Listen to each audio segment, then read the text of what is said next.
व्यापारिक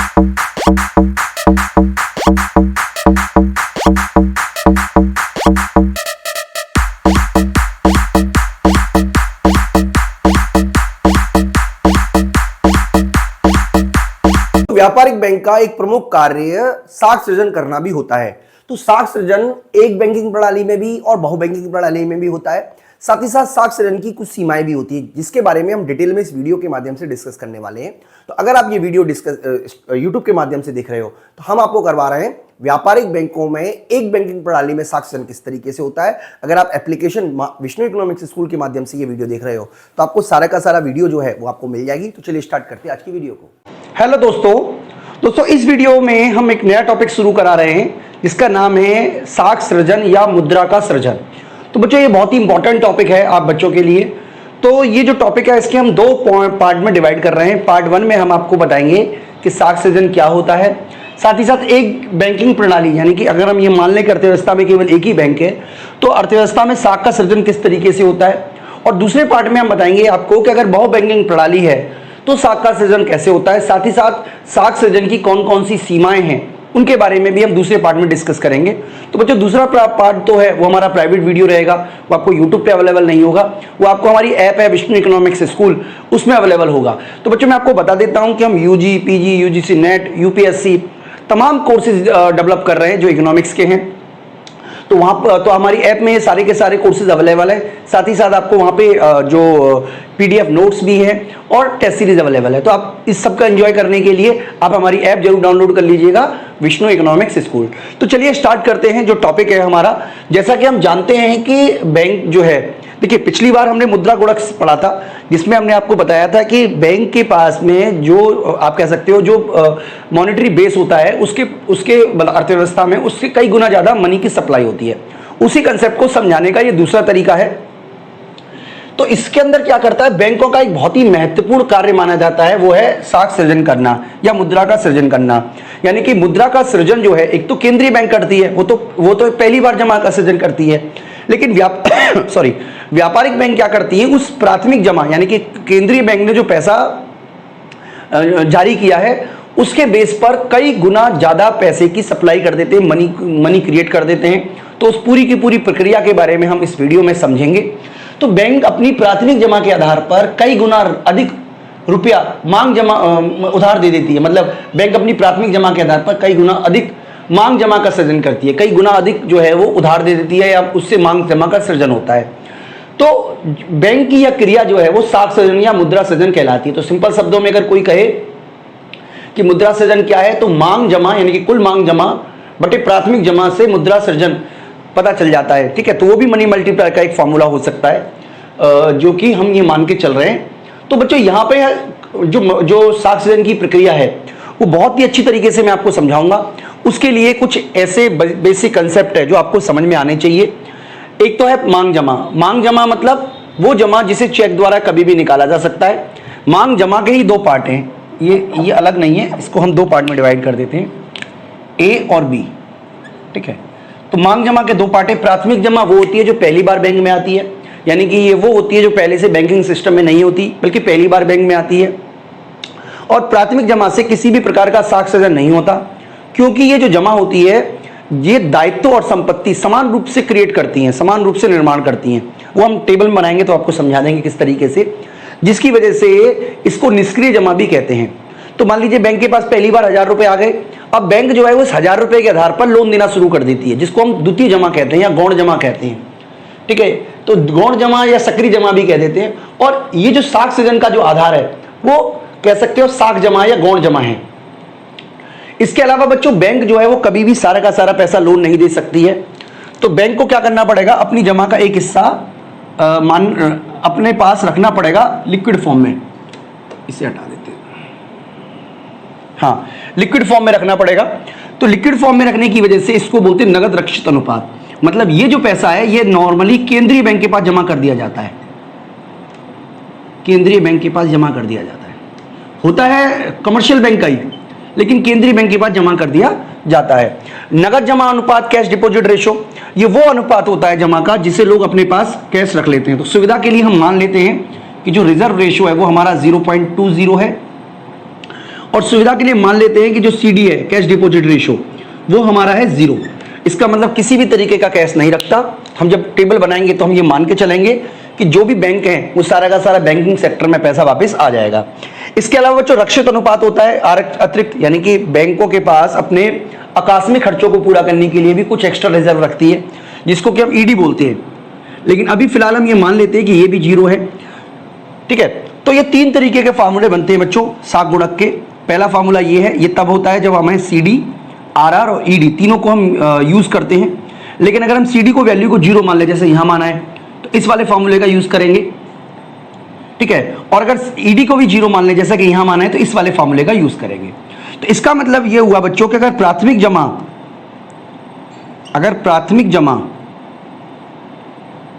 1000 है, ठीक है, और RR यानी कि रिजर्व रेशियो जो है वो 20% है, तो जो मांग जमा क्रिएट होगी टोटल वो हो जाएगी 5000। कैसे 5000 हुई? क्योंकि जैसे हम जानते हैं कि 1/RR यानी कि 0.2, तो 5 गुना, यानी कि जितना प्राथमिक जमा होगी उससे 5 गुना मांग जमा क्रिएट हो जाएगी। तो इसी को हम आपको समझाने की कोशिश करेंगे किस तरीके से ये प्रक्रिया होती है। तो बच्चों, बैंकों को अपने एक्सपीरियंस से पता होता है कि सारे के सारे लोग एक साथ पैसे वापस लेने नहीं आएंगे। तो बैंकों के पास जो जमा आता है, बैंक उसका एक हिस्सा अपने पास रखती है और बाकी का सारा लोन दे देती है। ठीक है, तो मैं आपको इसी बात को समझाता हूं। मान लीजिए राउंड 1 है, ठीक है, बैंक के पास फर्स्ट राउंड में 1000 रुपए उधार आए, 1000 रुपए जमा आए, जो कि प्राथमिक जमा के रूप में आए, और बैंक ने क्या किया, इसका 20% अपने पास रखा, यानी कि 200 रुपए, और बाकी के 800 रुपए लोन दे दिए।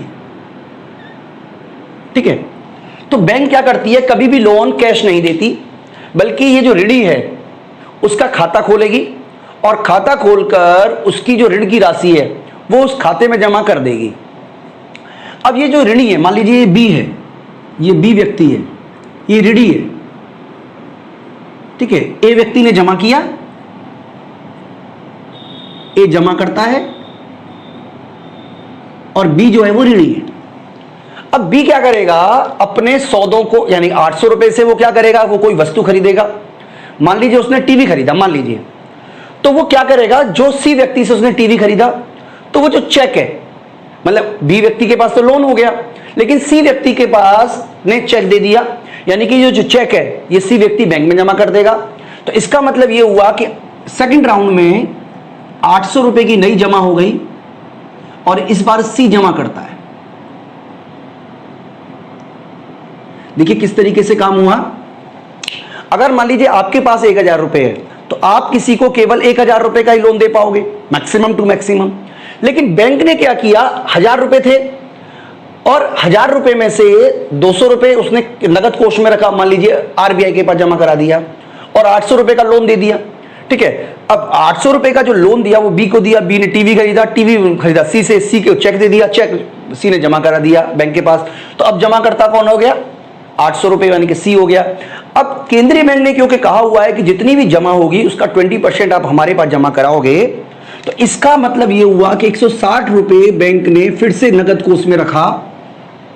ठीक है, और इस तरीके से 640 रुपए का फिर से उसने जमा कर दिया या लोन दे दिया। इस बार लोन लेने वाला व्यक्ति जो था वो डी व्यक्ति था।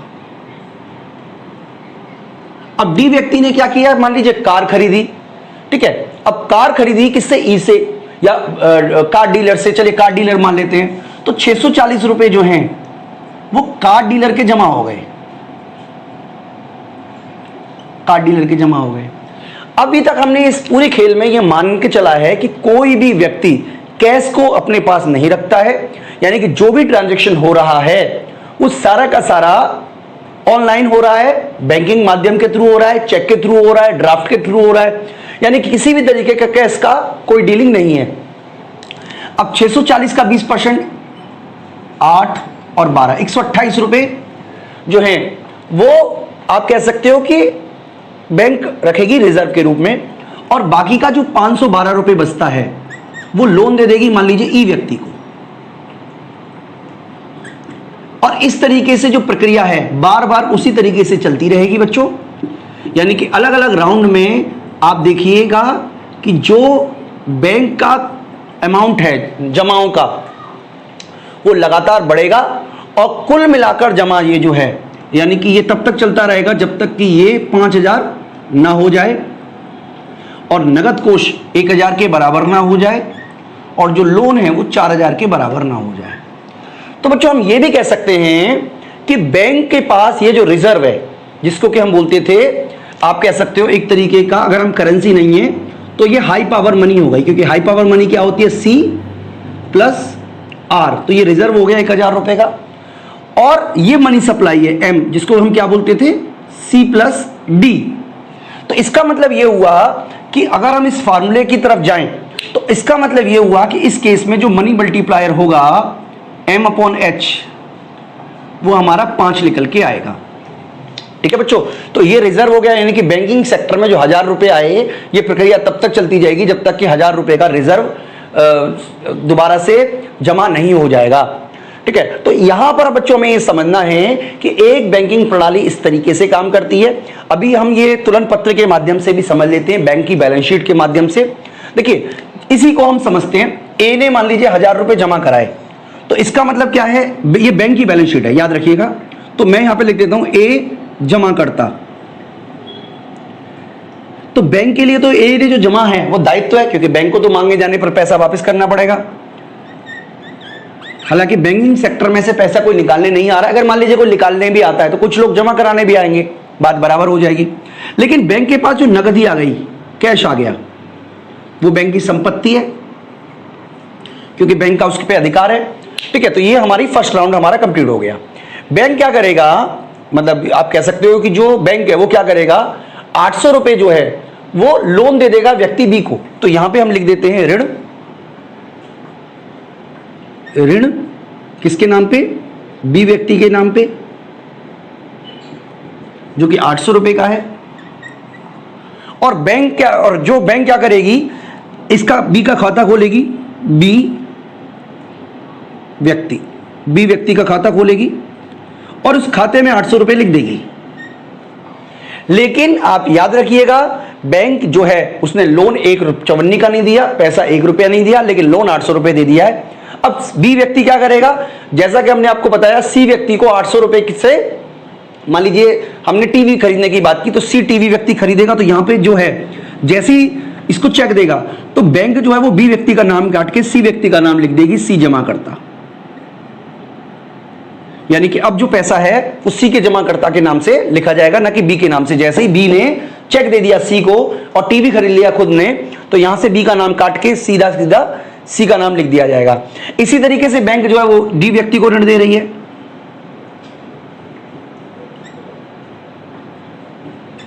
कितने का दिया, 8,640 का। और ये जो ऋण है ये कार डीलर के पास पहुंच गया, यानी कि यहां पे कार डीलर नाम लिख दिया जाएगा। तो कार डीलर के पास कितने पैसे पहुंच गए, 640 रुपए। तो इस तरीके से बच्चों बैलेंस शीट बना सकते हो आप, और ये प्रक्रिया तब तक चलती रहेगी जब तक कि कुल मिलाकर जो बैलेंस शीट का जो सम है वो 5,000 रुपए ना हो जाए। तो कोई भी तरीका आप यूज कर लीजिए। कहने का मतलब ये हुआ बच्चों सिंपल सरल भाषा में कि एक आम व्यक्ति जो है वो साख सृजन नहीं कर सकता, लेकिन बैंकिंग व्यवस्था में जो पैसा है वो लौट कर वापस आ जाता है। मान लीजिए मैंने टीवी खरीदा, तो टीवी खरीदने के लिए मैंने क्रेडिट कार्ड का यूज किया, तो मेरे पास टीवी आ गया, लेकिन पैसा कहां है, पैसा तो मेरे ऊपर उधार है।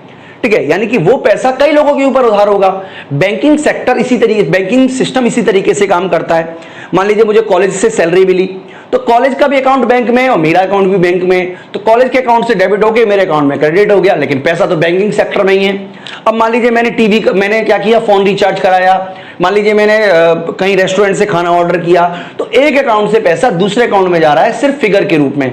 वास्तव में पैसा कहां है, वास्तव में जो कैश है वो बैंक के पास या तो रिजर्व के रूप में रखा हुआ है या मार्केट सेक्टर में घूम रहा है। इसके अलावा और कोई पैसा मार्केट में नहीं होता। इसीलिए हम बोलते हैं कि जो हाई पावर मनी होती है वो या तो कैश के रूप में उपलब्ध होती है जो कि लोगों के पास होता है, या रिजर्व के रूप में बैंकों के पास होता है, और जो मनी होती है वो या तो कैश होती है लोगों के पास या डिपॉजिट के रूप में, जमाओं के रूप में उपलब्ध होती है। देखिए कितने सारी जमाओं के रूप में उपलब्ध है।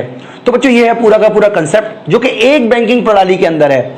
इसके अलावा दो बैंकिंग प्रणाली में भी साख सृजन होता है, क्योंकि व्यावहारिक जीवन में आप देखोगे तो एक बैंकिंग प्रणाली तो होती ही नहीं है, बहुत सारी बैंक हैं, क्योंकि एक बैंक जो है वो किसी और को पैसा दे देगी। तो किस तरीके से जो बैंकिंग सेक्टर है, बहु बैंकिंग प्रणाली काम करती है, उसके बारे में हम अगली वीडियो में बात करेंगे बच्चों। अगर आपको वीडियो अच्छी लगी हो तो वीडियो को लाइक जरूर करें, चैनल को सब्सक्राइब जरूर करें, ऐप को डाउनलोड जरूर करें। इस वीडियो में इतना ही बच्चों, थैंक यू।